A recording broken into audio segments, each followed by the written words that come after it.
말과 맞는 것 같습니다. 다윗은 자신이 아무런 죄가 없는 상황에도 불구하고 원수들이 거짓으로 다윗을 고발하고 있고 그의 목숨까지도 지금 노리고 있는 상황인 것입니다. 그런데 이런 일이 다윗에게만 일어나는 일일까요? 세상을 살다 보면 말이죠. 우리의 마음과 맞는 사람들보다는 맞지 않는 사람들을 더욱 많이 만나는 것 같습니다. 나는 한 적이 없는 일인데도 불구하고 내가 한 일로 사람들이 알고 있기도 하고요. 나는 정말 좋은 의도로 좋은 생각을 가지고 한 일에 있어서 다른 사람들은 그것을 삐뚤어진 시선으로 바라보거나 그 안에 무슨 꿍꿍이가 있는 것 아닌가라고 오해를 하기도 한다라는 거죠. 그럴 때 보면 우리가 다윗보다도 더 미치고 팔짝 뛸 만큼 답답한 마음이 생기는 거죠. 너무 억울하니까요. 그런데 그런 태도를 가지게 만드는 것이 원수뿐만이 아닌 것 같습니다. 내가 평소에 잘해주었던 사람이 나를 오해하고 잘못되었다고 하면 그 억울함은 더 커지는 것 같습니다. 다윗도 그랬는데요. 대표적인 사람들이 10이라고 불리는 성읍에 사는 사람들이었습니다. 그들은 다윗과 같은 유다 지파의 사람들이었고 게다가 그 성읍을 매번 괴롭히던 블레셋 사람들이 쳐들어올 때마다 다윗은 수차례나 그들의 침입을 막아주었습니다. 그들에게 어쩌면 다윗은 생명의 은인과 마찬가지였죠. 그런데 그들이 보인 모습은 바로 적반하장 같은 모습을 보였다라는 겁니다. 그들은 상당한 거리에 떨어져 있는 기브아라는 곳까지 굳이 찾아가서 그곳에 있는 사울에게 다윗이 어디에 숨어 있는지 다 고자질을 하죠. 이 일만 보더라도 얼마나 분통이 터지는 일입니까? 다윗의 입장에서 보면 당장이라도 쫓아가서 그들의 멱살을 잡고 흔들고 싶은 마음이었을 것입니다. 그런데 이처럼 억울하고 분통이 터지는 그 순간, 그럼 우리는 어떻게 반응하며 어떻게 해야 하는지에 대해서 오늘 본문을 통해 다윗은 우리에게 보여주고 있는 것 같습니다. 그가 보인 첫 번째 반응을 살펴보면요, 하나님 앞에 나와서 탄원하는 것이었습니다. 즉 기도했다라는 말이죠. 그런데 여기서 특이한 점은 무엇이냐면요, 이 기도가 자신의 마음을 바꾸기 위해서 하나님 앞에 나와서 하는 기도가 아니었다라는 거죠. 하나님께 제가 원수도 사랑할 수 있을 만큼 하나님 제 마음을 바꿔주십시오라는 기도가 아니었다라는 거죠. 1절을 보시면 그는 하나님을 향해서 자신을 대신하여 다투고 싸워달라라고 말씀하고 있습니다. 그리고 또 4절을 보면 거기에서는 자신의 생명을 찾는 자로 부끄러워 수치를 당하게 해달라라고 말씀하고 그들이 도리어 물러가서 낭패를 당하게 해달라고까지 말씀합니다. 심지어 6절 말씀을 보시면요, 그들의 길을 미끄럽게 해달라고 간구하기까지 합니다. 그 길을 미끄럽게 해달라는 말이 무엇입니까? 가다가 넘어져서 다치게 해달라는 뜻입니다.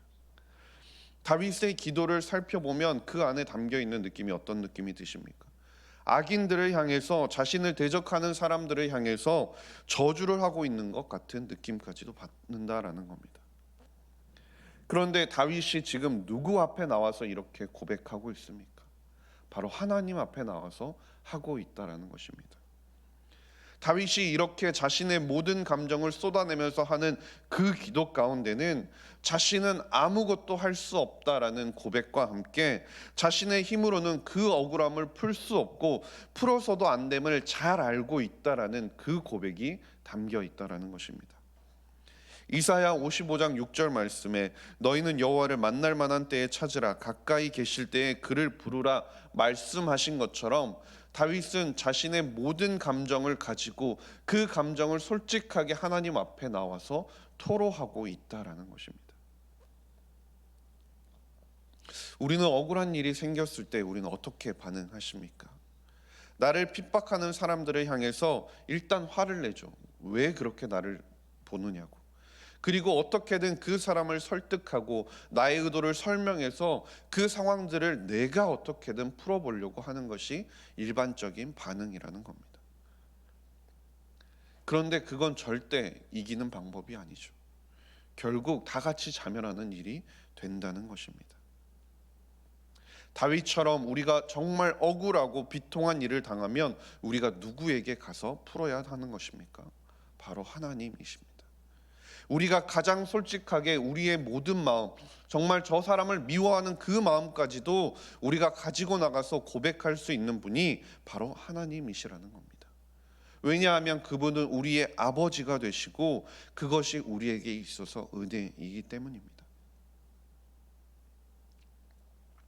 그런데 말이죠, 또 생각해 보면 속에서 그렇게 열불이 나고 어떻게든 내가 풀어야 되겠다라는 생각이 나는 상황에서 기도가 과연 쉽게 나오는 것일까요?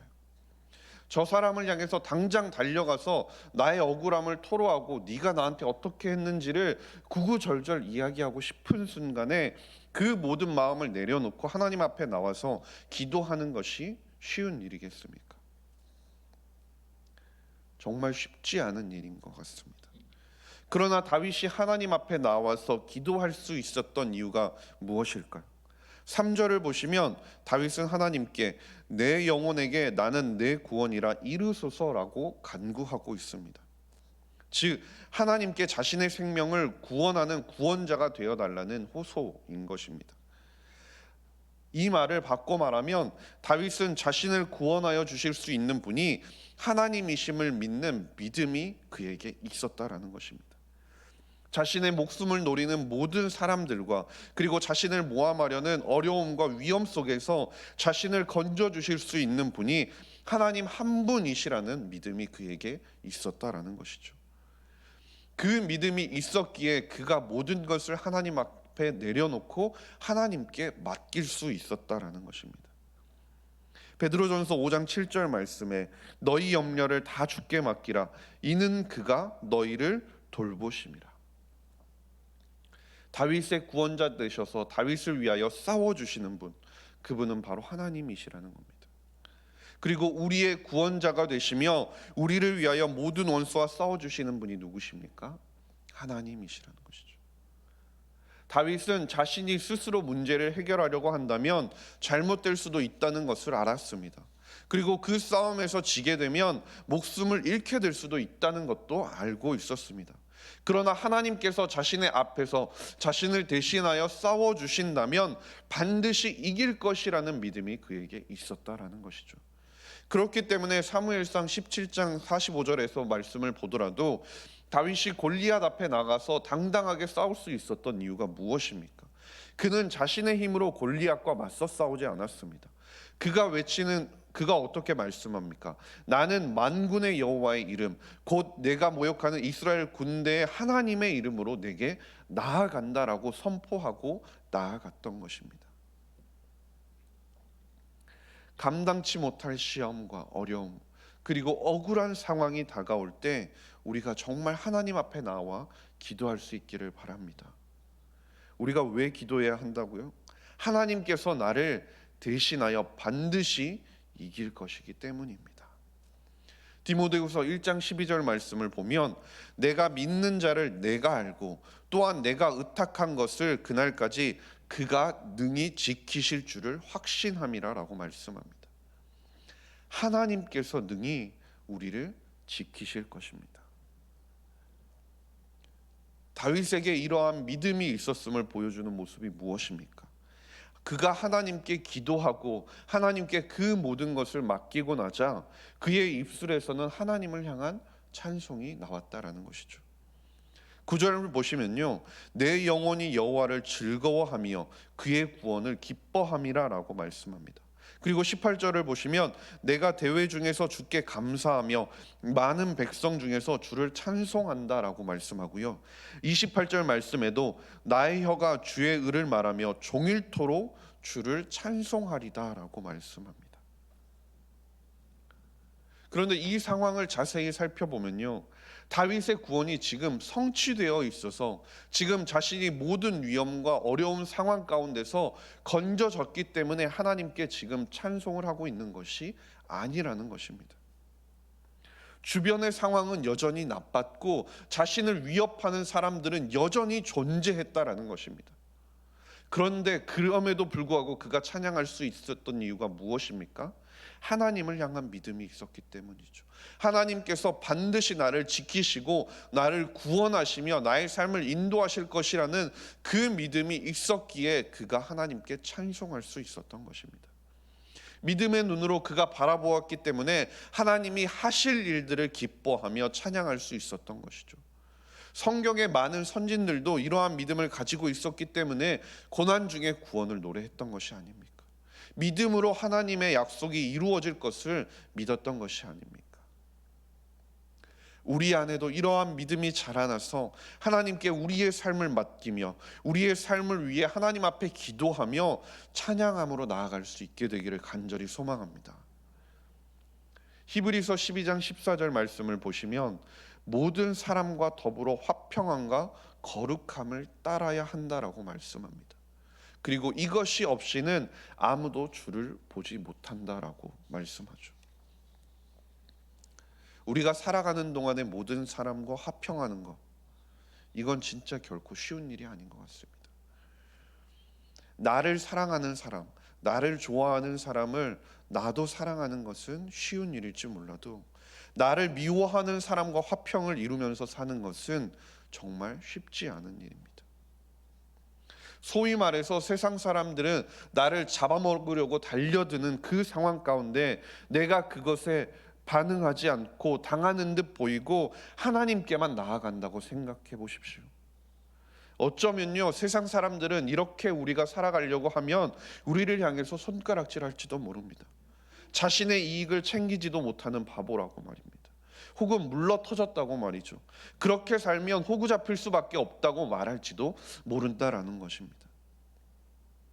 그러나 우리가 세상보다 크신 하나님을 바라볼 때 하나님께서는 미련하고 약한 것을 택하사 세상의 지혜롭고 강한 것들로 부끄럽게 하시며 하나님의 살아계심을 이 땅 가운데 나타내실 것입니다.